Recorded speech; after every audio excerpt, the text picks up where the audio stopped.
Emmetsburg has become a better city because of John Schad.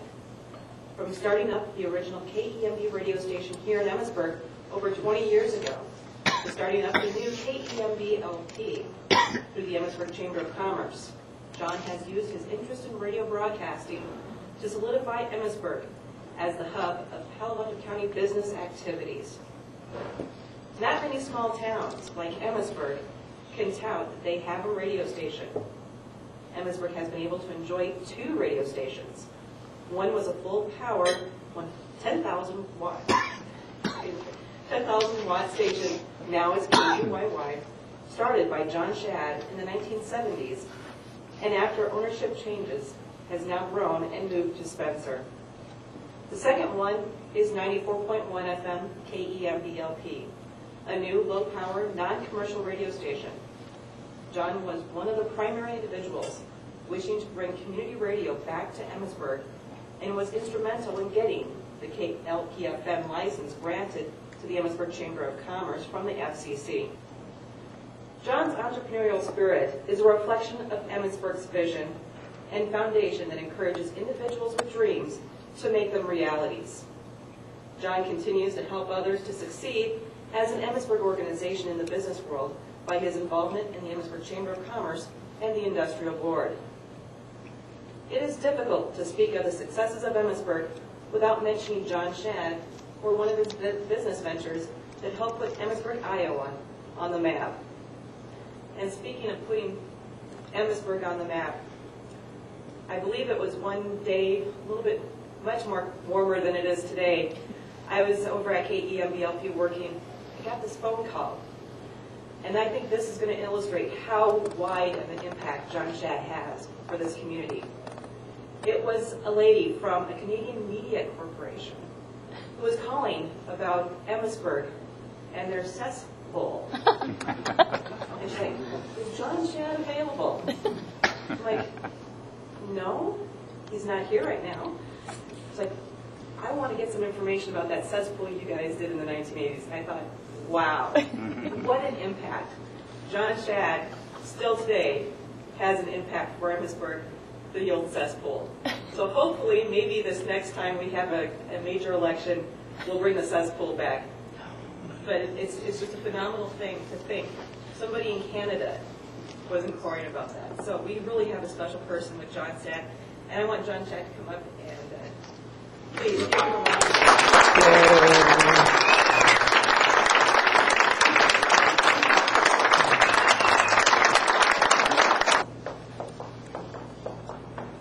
Introduction.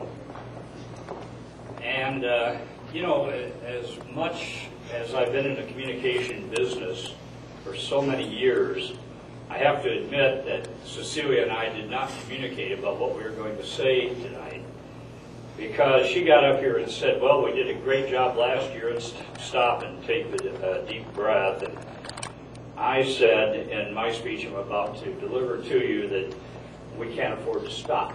We have to move forward. And I think maybe both those things might be true. I also want my wife Jan to stand up.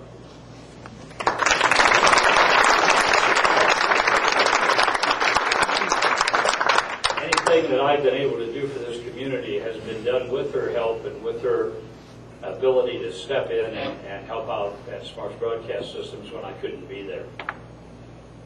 The people in this room know what it means to be in business.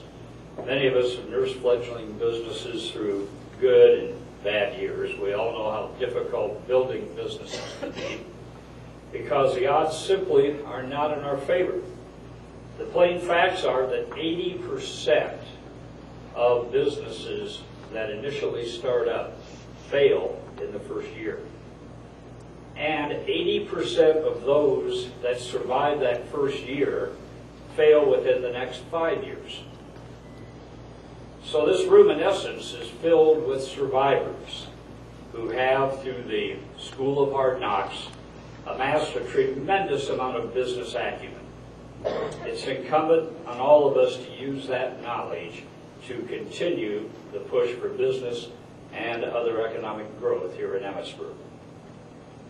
Recent years have brought some astonishing successes, to name a few: AGP, Voyager Ethanol, Wild Rose Casino, and now the first biomass ethanol facility in the United States, all located here in Emmetsburg.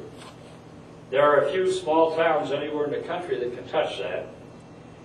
But again, we can't rest on our laurels. We need to continue the out-of-the-box thinking that made Tom Alger present the idea of a casino to the Industrial Development Board several years ago. We need to continue to ignore the ever-present naysayers who will always say that things can't be done. We know now that things can be done. But we need some new challenges, new goals to reach toward now while we still have that momentum going in our favor and the people in place that have tasted the success of economic development in this town. As your Citizen of the Year, I would like to present you with one of those challenges tonight, and it wasn't on your green sheet. One that my wife Jan suggested several years ago that is as elegant in its simplicity as it is difficult to implement. Let's tonight set a goal to bring 1,000 new citizens to Emmetsburg. That's a big task, but adding that many people, some 200 new families, means 200 home sales, 200 families shopping here in our community, 600 new kids in our school system, and a tremendous shot in the arm for every segment of our economy. The people right here in this room have the knowledge and expertise to make that happen. In some ways, it is already happening. We can anticipate about 30 new families in town to staff the biomass plant.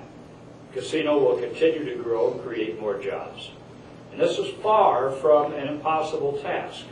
We've all worked hard to make Emmetsburg a destination city and to provide amenities to make it attractive to new residents, even on a bitterly cold night like this.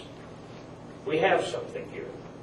Now let's figure out just how to sell it. No other single thing can help our town as much as additional population base. We need to make this happen and use the expanded population base as a springboard for much more economic growth. In closing, let me tell you about a small town, not too much bigger than Emmetsburg. It has a population of about 6,000 people. It's in a cold climate.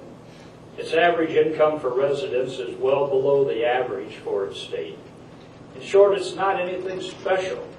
And unlike Emmetsburg, it doesn't even have a casino. But it has a very active Chamber of Commerce with some very bright and creative people at the helm. Using nothing but pure creativity and the skills of one local resident, they've made their town into a destination community that is known across the nation, if not around the world, and reaps the benefits of hundreds of broadcast hours and millions of printed words worth of free publicity every year. I don't know if that one resident has ever been named Citizen of the Year in that town, but he should be. Puxatawny Phil and his helpers at the Chamber office have made that little town in Pennsylvania a household word. Creative thought is what it took to make something out of nothing but a groundhog. So thank you again for the tremendous honor you bestowed on me by making me Citizen of the Year. I'm very appreciative and pledge to continue to work to make Emmetsburg a more prosperous place to live. Thank you very much.